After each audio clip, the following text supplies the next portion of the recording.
Hey guys, it's Monday, which means it's another pharmacy class with an F at the Wild Carrot Farmstead. I'm Tanya Snyder, and today we're going to talk about beef fat and rendering and tallow. I know all about it, and guess how? That's what our business is ran on. We render, butcher, process all kinds of beef fat for our skincare company that sustains my family of 8 and runs our farm. So let's get into talking about what is tallow, how do we make it, and let's make it super easy for you all. Let's get started. First, not all tallow is created equal. Please, if you don't buy your tallow for your skincare from us, and you're buying it from another farmer, ask the right questions. It is not advised to use just any old beef fat that's been rendered for your precious skin. Let's go over the different types of fat. First of all, you want a grass-fed fat, not grain-fed. So that's one question and one thing to keep in mind. The reason being, when a cow eats grain, there is pesticides and fertilizers used on that feed, on the grains and grasses that grows it, and then broken down into grain that then the cow feeds on. And where are those toxins that are on that grain stored? In the fat. And though it gets rendered down, there's still a chance of that getting into our tallow, and if you're consuming it and using it to bake with or for skin, we don't want that. So grass-fed is best. And your cow should be exposed to plenty of sunshine, which in the United States, most cows are. So that should be a no-brainer. And the reason we also want sunshine and grass-fed is that increases the amount of CLA that's in your fat. And what's CLA? That is a fatty acid that is so good for your health. Consumed internally, it's been known to promote weight loss, but for your skin, it can prevent the effects of environmental damage taking hold, which is like wrinkles from the sun. Not only that, CLA can reverse the effects of environmental damage on your skin. The CLA is the most beautiful thing in tallow, and that's what we want. Not to mention it's packed with vitamins A, B, D, K, and E, has selenium in it. It locks in moisture. Because it's animal-based, our body knows how to use it, and your skin takes it right in the right amount of dose, and it just creates this most perfect moisture equilibrium. Another great thing is it's non-comedogenic, which means it doesn't clog pores. People always ask, putting beef fat on my skin isn't going to clog my pores, isn't going to cause acne? No, the opposite. It is super low on the comedogenic scale, which again, that means like the level of pore clogging capabilities. Isn't that so cool? And how I mentioned rendering, okay, so what is rendering? Let's reverse it back. I've been talking about that already.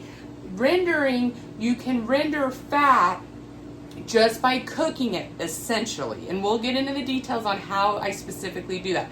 But essentially, you're cooking that fat down and removing the toxins and the impurities and the little bits out of it, leaving this liquid gold behind. And that is when it goes from beef fat to tallow. The liquid gold, the stuff left behind that's been rendered, all the icky stuff rendered out, leaving the gold liquid there for you that is pure and full of those vitamins and minerals, and remember, that's CLA. Now, our tallow comes from our cows we raise. I also am a farm butcher, so when we're a small farm, so I don't raise near as many cow to provide the tallow for the amount of business we do. So to make up for that, I source it from other farms and help out with other butchers, and often am traded out for the fat as long as I harvest it and I can take it home. The different types of fat there's like fat trim, which comes off the muscles and around the animal.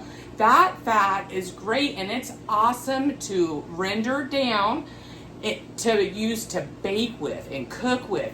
If you're still using Crisco, get rid of it. If you're using vegetable oil, swap it out for tallow, for a rendered fat. That makes your biscuits and baked goods light and fluffy. It adds deep flavor. Again, it's good for you. It is a healthy fat to use. So that is good for that.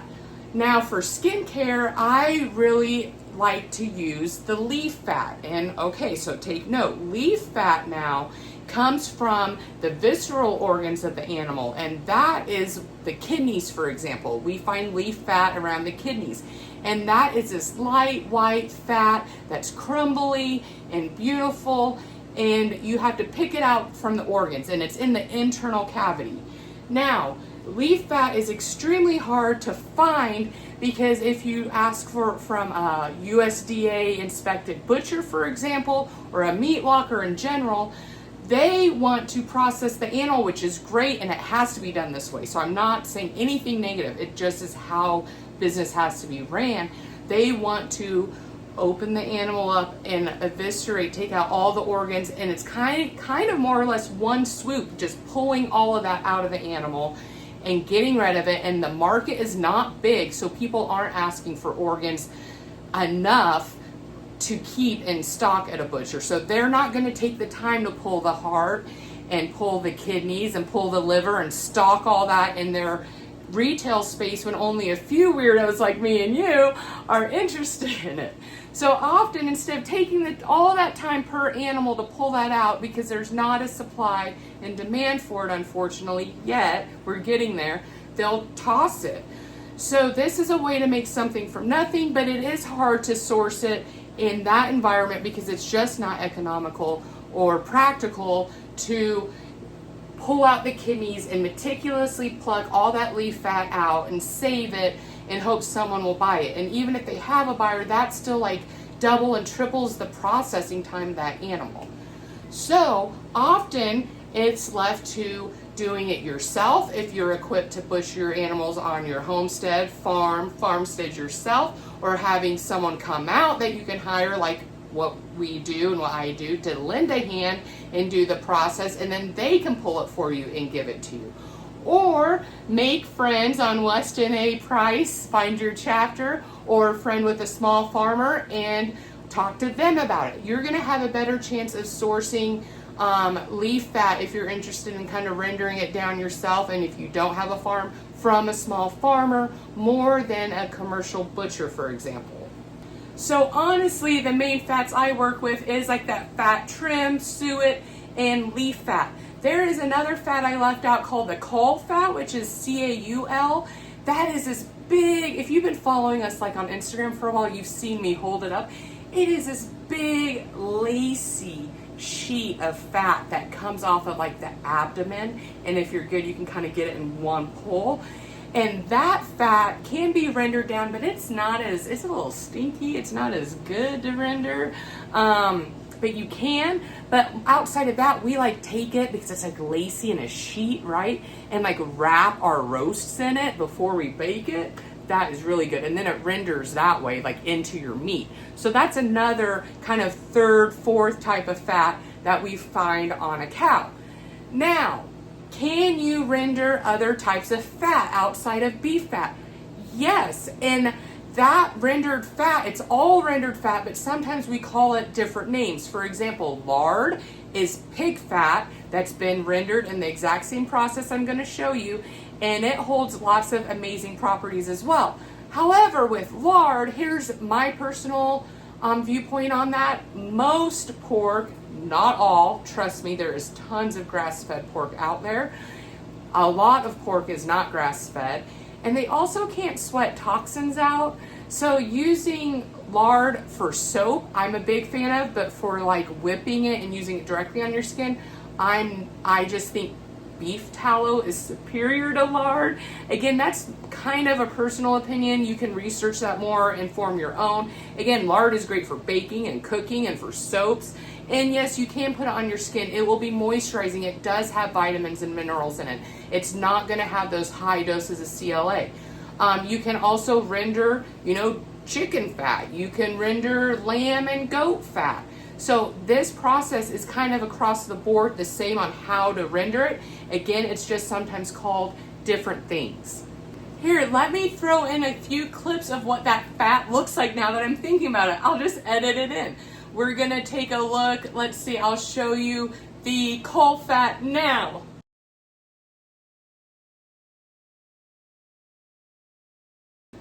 And now let's look at the leaf fat on the kidney. Oh, and finally, here's a look at some fat trim.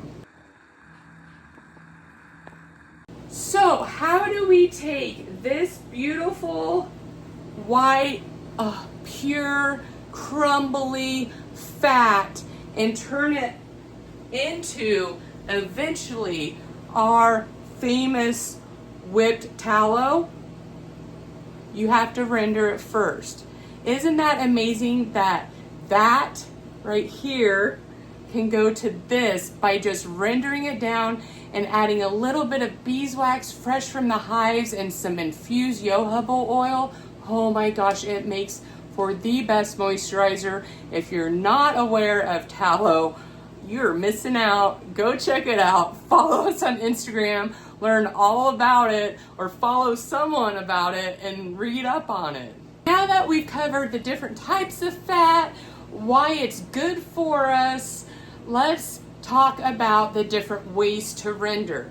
Now, if you follow people who do this, or if you've been looking at different videos, you'll quickly discover there's multiple ways to render, and no way is necessarily wrong. I am here to teach you how we do it, what works for us, and why. And by no means is that the only way, and I just want to let you all know that. Much love. So you can either wet render or dry render. Let's start there. Wet rendering is when you add your fat with some water to a slow cooker, for example, like a roasting pan like we use, or a crock pot, or even into the oven, into a container, or into like a, Dutch oven, and then into the oven, and you can even render in your oven that way. Now the other option is to dry render, and that is almost identical. You take your fat and put it into a slow cooker, roaster, oven without the water and allow it to render that way. So either with water or without. If you see flies flying around too, this is a farmhouse. We're in fly season. You see some friends here. Anyways, here's why we personally dry render. When you combine a fat with a water, they don't combine, and often that leads to mold. Now, granted, when you render wet, you're still separating that fat from water, and the water's left out of the finished product, leaving you with tallow. I still don't like adding water in with my fat, and I feel like, again, it's more of a feeling than anything proven, that it would possibly increase my chances for mold to be introduced. I also feel like it's an unnecessary step because dry rendering has been working amazing for us with great yield for the past 5.5, 6 years. So we have stuck with what works best for us. So today we're going to talk about how I dry render. If you're interested in wet rendering, again, you can basically do it this exact same way, but add some water and some salt. I don't even add salt to our dry render. Again, I don't think it's necessary. For those of you wondering, salt will often draw the fat out more, leaving more solid behind and more liquid behind. Again, I feel like it's an unnecessary step. You can choose to add salt or not based on that information and maybe doing some research yourself. Let's get started on rendering then. Do not overthink this process. It is as simple as this. You put your fat into your slow cooker of choice, and you're going to cook it low, gently, for about 8 to 10 hours. That's it. Again, You'll see other people rendering it for days and days, or they'll render it, strain it, render it again, strain it, render it again, which helps like get it really white and keeps that beefy smell down a lot. But after it's been processed, here's the thing to think about, or that again, that I think about and why I personally don't do it that way, is you're subjecting that fat and that rendering process to heat over and over again. And we know that heat will denature medicinal properties out of things we're working with. And I just feel like it's overkill, possibly to the point that it loses its effectiveness. Is this backed by science? Is this proven? No, again, it's my own thought process, I suppose. When we first started out, I of course started with smaller batches until our business naturally grew and I was able to do more butchers, and word was more out in our community that I was the fat girl and here to collect fat and will work for fat. We started off in a crock pot, and that's the first way you can do it. Put it on low, cook it for 8 to 10 hours, maybe a touch longer. You can use your best judgment. As that renders down, you're going to see it basically melt. That's what you're basically doing, is melting this solid fat into a liquid. And again, the solids will sink often and all the gold good stuff will rise. And at the end of that, you strain it off and you're done. So as we grew, I needed more space to do rendering, and we had this brilliant idea, or so I thought, to use a turkey roaster that I only used once a year, that now we use not one, but two, not three, but four turkey roasters that are running almost nonstop rendering beef fat on our farm. And they work great because it's like an oven in and of itself. It keeps our actual family oven open too. So I just love them. It's a max huge capacity for us and it works. So this is what we're going to use. And when we render, what's cool is there's actual temperature settings on the turkey roaster too. Another reason why I recommend it. And they're like $40 literally. So, but we usually set it about 150 to 200 degrees. Depending what kind of fat you're using, how it was cut and where it came from, I recommend you running it through a grinder or chopping it finely. The smaller pieces it will render down quicker and better for you. So often I'll start with this size, and usually what I do is I run it through our meat grinder right after I have it and bring it home.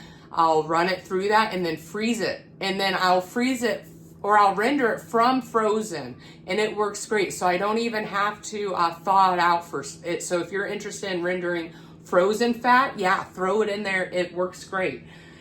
But I often find this size or smaller, I'll hand cut it, or I will run it through the grinder. And again, that renders it down much quicker. Now, after about half the time passes, like after about 4 hours, I'll go back in and stir it. Well, I'm stirring it more than every 4 hours, but at about 4 hours when I'm checking it and stirring it, I'll then cut it up a little bit more to get more of that tallow or, rendered fat out of this solid fat. And that helps make sure you harvest or yield as much tallow from solid fat as you can. All right, so let's get down to business. We're gonna turn on this roaster, throw our fat in, and get it cooking for 8 to 10 hours, and I'll show you along the way what it looks like.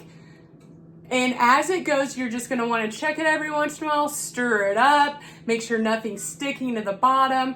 If anything cooks and sticks to the bottom, we call that the cracklins, and those are good to scrape up and filter out, and they're yummy to eat. You can just give them to your dogs or whatever. All right, so let's get this on 150 to 200 degrees like I mentioned. And I'm gonna just slide this up a little bit closer so you can see what's going on here. And see what I mean about the capacity being huge is awesome. And we're just going to put our fat in here like this. Again, this is a dry render process. It literally is just gonna go in here and cook like you're cooking a roast or anything with nothing else in it. And we're gonna put the lid on. All right, here we are about 2 hours in. And I'm just gonna give it a stir here. And you can kind of tell it's melting. See how it's becoming more translucent? That's how you can tell it's rendering down, melting down here. All right, we'll check on it in a few more hours now.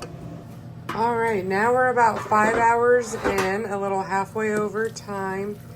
And here you can really see, this is the tallow I'm talking about. See this liquid here? That is exactly what we're wanting. This is what becomes the tallow, this liquid gold right here. So again, I'm just gonna give it a good stir. This helps break everything down a bit quicker. And again, these solid amounts are what's gonna be getting strained out later. And we're only looking for this right here. And now let's take a look after 8 to 10 hours. Now, as you can see, we have way more tallow rendered down. And see how this fat is cooked up, it's getting brown, almost crispy. All the good stuff is getting out of it and put back in to our rendered final product. And that is literally it. That is how you render beef fat into tallow. That is how we start the process of turning beautiful grass-fed leaf fat and fat trims into edible, healthy fat for your skin and for your body. Hope you all have an amazing Monday, and thanks for joining us.